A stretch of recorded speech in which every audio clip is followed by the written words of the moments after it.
Hello, and welcome to the 2023 Application Renewal Instructions and Updates webinar.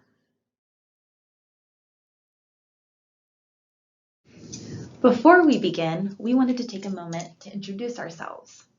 Mike Smith is your first presenter. A seasoned veteran of over 20 years, he is currently the Nutrition Program Specialist for Hudson and Mercer County. My name is Chelsea Saltzman, and I'm currently the Nutrition Program Specialist for Atlantic, Bergen, Gloucester, Morris, and Ocean County. I'll be back later on in the presentation to chat a little bit about some CARES updates. Today we hope to lay out a plan to help you navigate the 2023 CARES renewal application process. We are constantly updating and enhancing the CARES application to function better. Therefore, the process has been different from year to year, but I believe the process has become better each year. I think the 2023 application process will be smooth.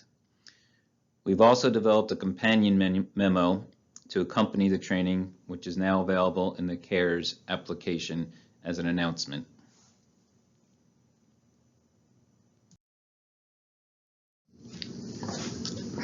This is your 5-course tasting menu for the renewal application, with a 6th course of what's new for dessert if you have room. So let's have a taste of each one of these sections in this webinar today. The first step is accessing your 2023 application. You would do this as you normally would when you enter the system by logging on to NJ.gov. When you click on the application, it's going to prompt you with a question, would you like to start the renewal process? And the answer will be yes, start the 2023 renewal process. Once you open the application, the annual certification form will pop up. You'll need to complete this form, click both boxes, and certify the form. You may wonder whom can certify the form. We typically call them responsible principals or users in the system. This could be your board chair, a president, owner, or someone with an executive level representation.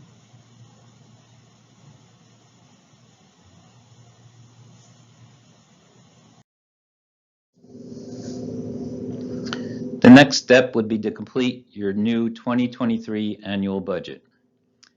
It is a best practice to update your 2023 budget in order to realistically compare your estimated cost for this year to the 2023 rates of reimbursement. Thankfully, this year, the rates have shown a slightly higher increase, which will help all of us. When you complete the budget, make sure you upload the applicable documents for your institution, the audit letter, the audit exempt letter. You will not be able to save or submit without them. So these documents are located in the CARES resources section of the application.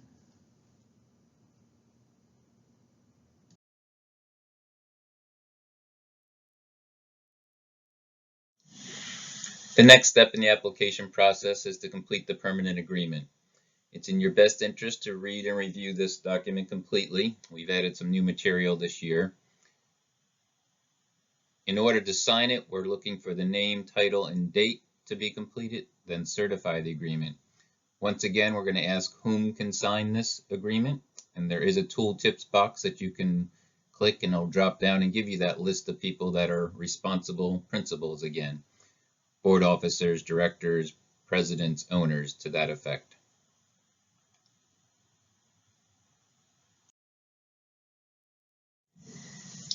This may seem obvious, but don't forget to submit the application. Before you submit it, fully review your application, upload annual required documents, and update any changes as necessary. Once it's submitted, we will receive an alert in CARES regarding the status of your application.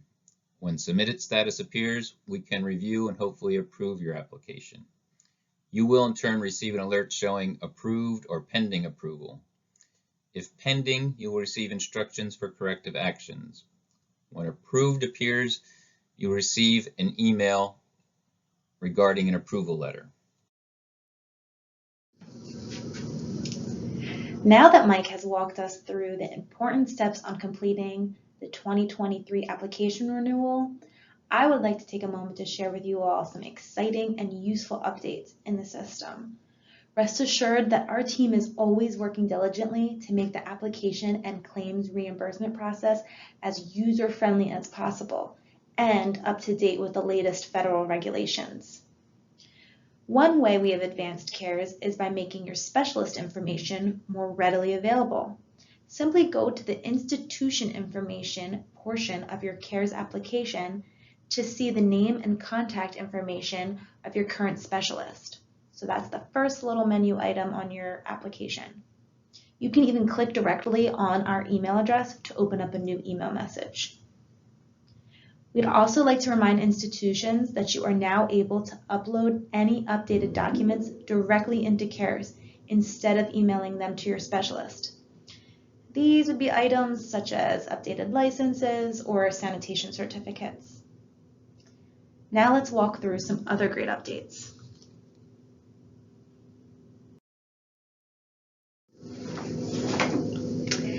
As I mentioned in the last slide, institutions can now upload documents directly into CARES, including in the Facility Program Information section. This is part of a system update which allows sponsors to directly make any necessary changes to their facility. This includes items such as address updates, facility owner or director contact information, or license renewals. Please note that currently only individuals with submitter access can make a revision here. So to do this, the submitter should click the blue Create a New Revision button toward the top right of their screen, as shown here in this slide. Once the update has been made and/or the document has been uploaded, make sure to click the Save button at the bottom of the screen. Keep in mind, though, that any saved revision needs to be reviewed by your specialist. Therefore, approval status is removed from any updated section. Make sure to let your specialist know that you have made that update so that he or she can go in, review, and approve it.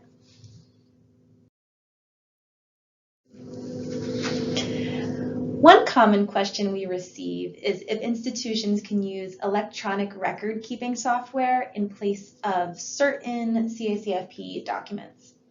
In the past, institutions were required to formally request this with their specialist and then submit documents to verify that this software was adequate to comply with the standards of the original forms. CARES now allows sponsors to state their use of electronic record keeping directly through the system. To do this, look for the electronic record keeping portion of the management plan section of your application, as shown here on the screen. When you click yes, a box will appear for you to enter more information. Use this line to specify both the name of the software you're using and the type of record that it will be used for.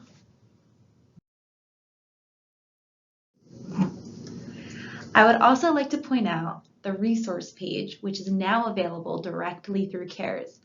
This is where institutions can find trainings and memos, as well as the most current required program documents, such as reimbursement rates, bid and procurement contracts, participant eligibility forms. You can access the resources page by navigating to your application, then select Resources from the dark green banner toward the top of the screen.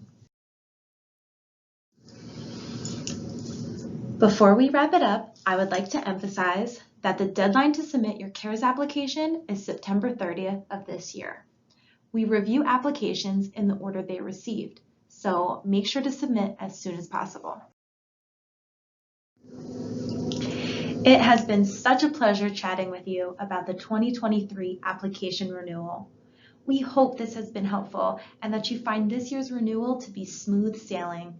Remember that you can locate your specialist's contact information directly in your CARES application.